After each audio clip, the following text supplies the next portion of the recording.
असं जवळचं दिसत नाही, पण रात्री अपरात्री थंडीमध्ये जीवावर उद्धार होऊन 25-30 डुकरं रानामध्ये राखण करावीच लागते. नाही राखण केली तर काही फायदा नाही भावांनो. कठीण परिस्थिती आहे आमची आत्ता. जवळचं दिसत नाही, पायपाचचं दिसत नाही सहसा. त्या तासामध्ये काय डुक्कर आहे का काय काय दिसत नाही. त्या तासामध्ये काय काय दिसत नाही.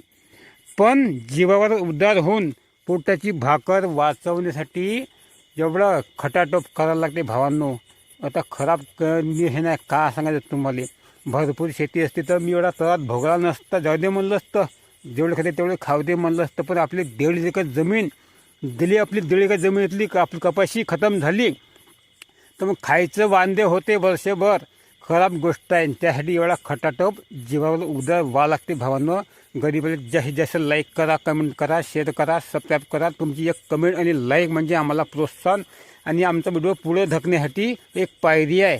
चला भावांनो, करा जास्तीत जास्त लाईक करा, कमेंट करा. आणि आमचे पुढचे गावाकडचे व्हिडिओ पाहायचे असेल तर तुम्ही अवश्य सबस्क्राईब करून ठेवा. मोठाले व्हिडिओ तुम्हाला आवडत असेल ना, उत्तम सुमित्रा मराठी व्लॉग्स नावाचं एक नवीन चॅनल मी काढलं. त्याच्यावर जाऊन तुम्ही मोठे व्हिडिओ पाहू शकता. त्याचं शॉर्ट व्हिडिओ टाकत नाही. मोठे आवडत असेल तर जाऊन पहा त्याच्यावर आणि करा त्याला सबस्क्राईब.